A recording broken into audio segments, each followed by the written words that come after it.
And I want to get into the lesson, Abraham's living hope. Living hope. I was asked to speak at the Vacation Bible School for the adult class at the East Main Church of Christ in Murfreesboro. And so I did that on Thursday night. I went over there and spoke to them. And the topic that they gave me was about Abraham looking for the heavenly city. Well, I flipped it around a little bit and called it Abraham's living hope. What do we mean by that? Well, look at 1 Peter 1 and verse 3. He's begotten us again into a lively hope. Well, most translations will say a living hope. A living hope by the resurrection of Jesus from the dead. But now wait a minute. Abraham didn't know about that. What hope did Abraham have? He didn't know people were going to rise from the dead. Or he didn't know Jesus had. 3 times in the New Testament, Jesus affirms that Abraham lives. The first time is this instance in Matthew 8, verses 5 through 11. He came to Capernaum. There came a centurion beseeching him, saying, Lord, my servant lieth at home, sick of the palsy, grievously tormented. Jesus said unto him, I'll come and heal him. The centurion answered and said, Lord, I'm not worthy that thou shouldest come under my roof. Speak the word only, and my servant shall be healed. For I'm a man under authority, having soldiers under me. I say to this man, go, and he goeth, and to this man, come, and he cometh, and do this, and he doeth it. When Jesus heard it, he marveled. Isn't that interesting? Here Jesus is God in the flesh, and he sees this man, and he marvels. And he said to them that followed, I say unto you, I've not found so great faith, no, not in Israel. And I say to you, that many shall come from the east and the west, and shall sit down with Abraham, and with Isaac and with Jacob in the kingdom of heaven. You think you're going to sit down with Abraham? Have you ever thought about that? This man that had this great faith and did these things, and we're going to be able to just sit down with him across the table and talk with him about that? Well, we will in the kingdom of heaven. Now, what does that mean? Because we know that John the Baptist said the kingdom of heaven is at hand, and Jesus says, I'll give you the keys to the kingdom of heaven when he said he'd establish his church. And we read about John the Baptist. There wasn't any greater than him, and he wasn't in the kingdom. What's Abraham doing in the kingdom of heaven? Well, when you read the kingdom of heaven, you need to read it in context. Sometimes he's talking about the church as the kingdom of heaven. But sometimes he's talking about the kingdom of heaven in heaven. Paul talked about that in 2 Timothy 4. In verse 6, he said, the time of my departure is at hand. In verse 8, he said, there's laid up for me a crown of righteousness, and it'll come when the Lord appears. And then in verse 18, the Lord will deliver me from every evil work and preserve me into his heavenly kingdom. There's a heavenly kingdom. Peter talked about this. 2 Peter 1, verses 10 and 11. Give diligence to make your calling and election sure. For if you do these things, you'll never fall. For so an entrance shall be ministered unto you abundantly into the everlasting kingdom. Peter had the keys to the kingdom of heaven and brought men into it. But they talked about an everlasting kingdom. That's the kingdom of heaven in heaven. And that's where we'll meet Abraham. We're going to sit down with Abraham in the kingdom of heaven in heaven. Look what Jesus said in the next verse. The children of the kingdom shall be cast into outer darkness, where there'll be weeping and gnashing of teeth. He's talking about those that think, well, now we're in the kingdom of Israel. We're the children of Israel. We'll just be right there. No, not unless you're born again. And if you reject this Lord, if you don't have any more faith than you have, you'll be in outer darkness where there's weeping and gnashing of teeth. That's the language the Lord uses for eternal punishment. And that's in contrast to the kingdom of heaven, where we'll sit down with Abraham. So when the world is called up yonder, Abraham's name will be called, and then when they called your name, maybe you can go over there and sit down with Abraham in the kingdom of heaven. Won't that be wonderful? Jesus affirmed that Abraham's alive again when he told the story of the rich man and Lazarus. Remember how Lazarus was eating from the things that fell from the rich man's table, and the dogs were coming and licking his sores, and the beggar died and was carried into Abraham's bosom. What's that talking about? Well, I've read a lot of fancy descriptions about what Abraham's bosom is, but the easiest way to picture this and understand this is just think about Abraham's embrace. Abraham holding his poor, suffering child. And now he's in paradise with Abraham, and Father Abraham embraces him and holds him close to his chest. Abraham's living, and Lazarus is living. And Abraham talks across the great gulf to the rich man who's living in torment. Jesus affirmed that Abraham was alive. One other time, that's when the Sadducees came questioning him. They didn't believe in the resurrection. And Jesus said, have ye not read that which was spoken unto you by God, saying, I am the God of Abraham, and of Isaac, and of Jacob. When did God say that? Long after Abraham was dead. He's talking to Moses out of the burning bush. And he didn't say, I was the God of Abraham. No, look at the tense. It's present. I am the God of Abraham. And then Jesus said, God's not the God of the dead, but the God of the living. Abraham's living.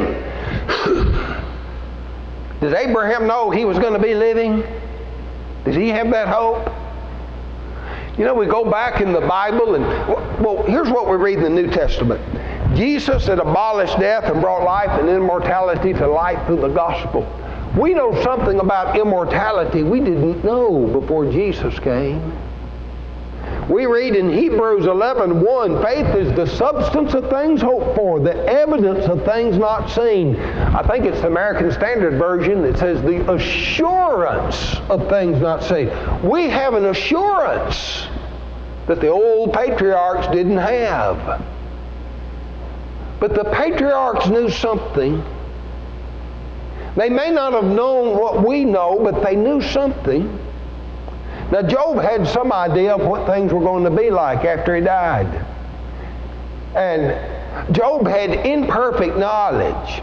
In fact, when you read the book of Job, we'll study it sometime, the Holy Spirit recorded for us what Job said. But Job was not speaking by the Holy Spirit. In fact, Job, at the end of the book, tells us he repents and he's sorry for some of the things he said. But here was Job's idea of what happened in death. He wished he was dead. And he said, for now should I have lain still and been quiet. I should have slept with them that had been at rest, with kings and with counselors of the earth, which built desolate places for themselves, or with princes that had gold, who filled their houses with silver. Or as a hidden untimely birth had I not been, as infants which never saw light. There the wicked cease from troubling, there the weary be at rest, there the prisoners rest together. They hear not the voice of the oppressor. The small and the great are there, and the servant is free of his master. Now, that sounds like a place of no pain. But it doesn't sound like a place of much joy either, does it? Job knew there would be some kind of life after death. He didn't know what it would be like. But Job believed in a resurrection. In Job 19, 25 through 27, he said, I know that my Redeemer liveth, and that he shall stand in the latter day upon the earth, and that though after my skin worms destroy this body, yet in my flesh shall I see God, whom I shall see for myself, and my eyes shall behold and not another, though my reins be consumed within me. He didn't understand what was going to go on after death, but he believed he'd rise again and there'd be a resurrection. Let's talk about Abraham. 3 things that Abraham believed. Abraham believed that the spirit lived on after the body was dead. Solomon's going to say this years later, that the spirit will return to God from which it came. The body, it'll return to dust from which it came. And Abraham believed that. Look what it says at his death in Genesis 25 and verse 8. Then Abraham gave up the ghost. See the ghost? Now don't think of a spook or a haint or something. That's a word for spirit. Probably the other translations have spirit. The Abraham's spirit lived on after his body died, and he gave that spirit up. It left his body. Abraham gave up the ghost and died in a good old age, an old man full of years, and was gathered to his people. Now that's not talking about his flesh. He was buried in the land of Canaan. His people were buried back in Terah, or back in Ur, back in Haran, or back in Ur, but his body is laid in Canaan. Yet when his spirit departed his body, it was gathered to his people. It says the same thing about Ishmael. He gave up the ghost and died and was gathered to his people. It says it about Isaac. Isaac gave up the ghost and died and was gathered to his people. It tells it about Jacob. And listen to the description of this. If you've ever watched someone die, they know this is it. And here's what happened to Jacob. He gathered up his feet into his bed. I mean, it almost takes you right into the room, doesn't it? Jacob's done all he could, just curls his feet up into his bed and yielded up the ghost and was gathered to his people. Remember the story of Joseph? The coat of many colors his father made for him, and how his brothers were jealous, and they took that coat off of Joseph and sold him into slavery. Now what are we going to tell Dad when we get home? Well, we'll kill a lamb and put that blood on it, and we'll show it to him and let him think what he'll think. And so here's what they did. They put that coat with that blood on it and brought it to Jacob, and he knew it. And he said, it is my son's coat. An evil beast hath devoured him. That's what he thought. Joseph is without doubt rent in pieces. And Jacob rent his clothes and put sackcloth on his loins and mourned for his son many days. And all his sons and daughters rose up to comfort him. But he refused to be comforted. And he said, now look what he said. I will go down into the grave unto my son mourning. He's not talking about a hole in the ground. He's going to his son. His son is in the grave, and I'll go down to the grave to my son.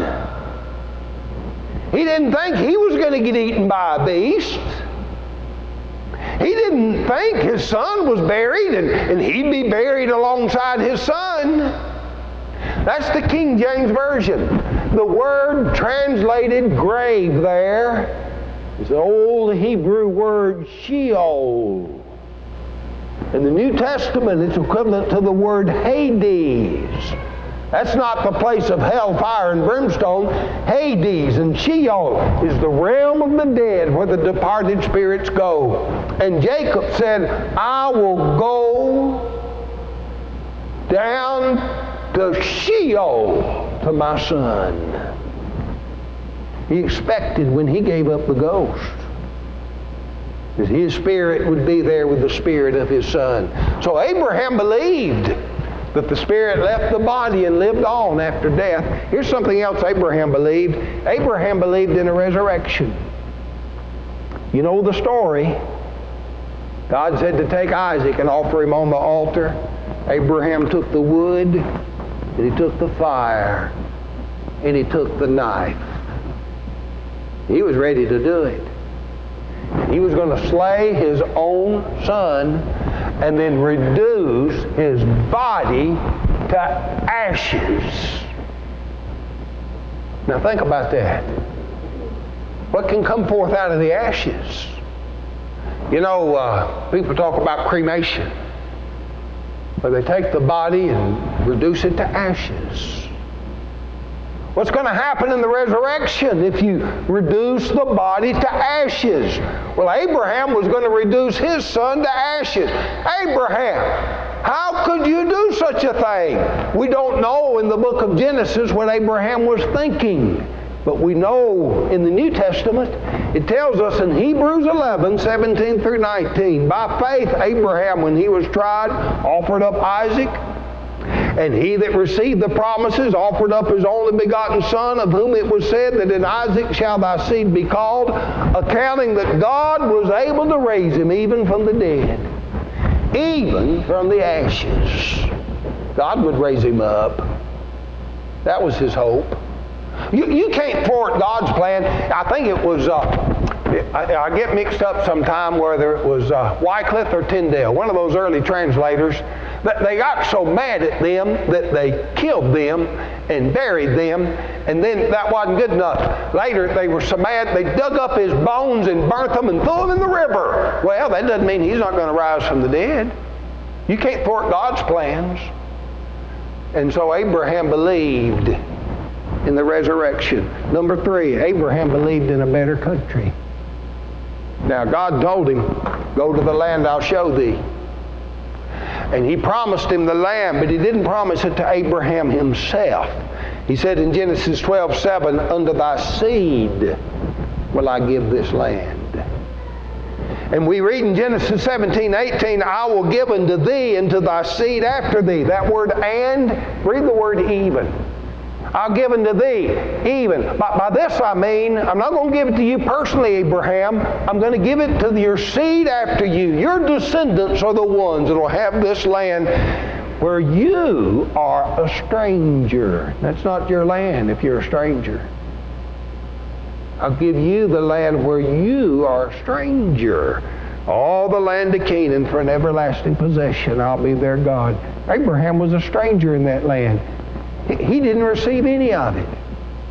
When his wife Sarah died, he had to go buy a spot for her to be buried in. He didn't even have a burial plot in the land. And when he came to the sons of Heth, he remembered what God said. And he said, I'm a stranger and a sojourner with you. Give me a burying place that I may bury my dead out of my sight. Now, you've had those that you loved so dearly. And when you bury them out of your sight, you feel like a stranger in this world. They've gone on and you're left behind, and this world is not my home. I'm just passing through. And that's how Abraham felt. I'm a stranger here. Let me bury my dead out of my sight. Again, in the New Testament, we know what Abraham was thinking. Hebrews 11, 8 through 10. By faith, Abraham, when he was called to go out into a place that he should afterwards receive as an inheritance, obeyed. He went out not knowing whither he went. By faith, he sojourned in the land of promise as in a strange country, dwelling in tabernacles. That means he lived in tents with Isaac and Jacob, heirs with him of the same promise. For he looked for a city which hath foundations, whose builder and maker is God. He didn't just want to come to the land of Canaan. He looked beyond the land of Canaan to a better country. That city with foundations, whose builder and maker is God. It goes on and talks about the faith of those patriarchs. And then in Hebrews 11:13, these all died in faith. not having received the promises, but having seen them afar off, and were persuaded of them, and embraced them, and confessed. They're strangers and pilgrims on the earth. For they that say such things declare plainly they seek a country. And truly, if they'd been mindful of that country from which they came out, they even had opportunity to have returned. But now they desire a better country, that is, an heavenly. Wherefore God's not ashamed to be called their God. He's prepared for them a city. Abraham, he'd had a chance. He could have gone back to Ur. He could have gone back to Haran or Ur. He didn't want to go back. And he knew he's a stranger here. He looked heavenly. The word in the original language, if you ever want to look it up, it's not so hard to do that anymore, but you can do it. Epi-heavenly. He looked for a country, a better country in heaven above. And let's apply that to us. When Peter wrote the book of 1 Peter, in the very first verse, he said, Paul, an apostle of Jesus Christ, to the strangers.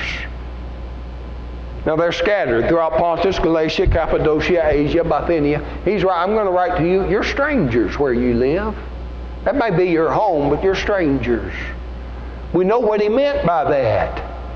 Down in chapter 2 in verse 11, Peter says, Dearly beloved, I beseech you, as strangers and pilgrims. That's the way God talked to Abraham and what Abraham thought of himself. Now, I'm talking to you that way. You're strangers and pilgrims. We're just passing through. So abstain from fleshly lust, which war against the soul.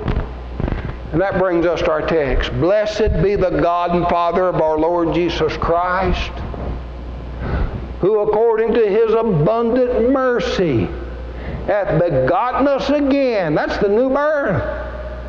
Begotten us again into a living hope by the resurrection of Jesus Christ from the dead, to an inheritance incorruptible, undefiled, that fadeth not away, reserved in heaven for you. Here we are, but straying pilgrims. And we say, when all the God's singers get where? When all the God's singers get home. And so we're looking for that heavenly city. We're looking for that home. And see, we know more about it than Abraham did. Because we know about the resurrection of Jesus Christ. Abraham had great faith. And Abraham had great hope. But now, due to the resurrection of Christ, to much is given, much is required. We need to have greater faith. And we ought to have greater hope. And so, don't go down the broad way. No, choose that narrow way. You know where it leads. And by faith and obedience, we can arrive at our heavenly home. If you need to respond publicly to this sermon, you can do it as we stand and sing.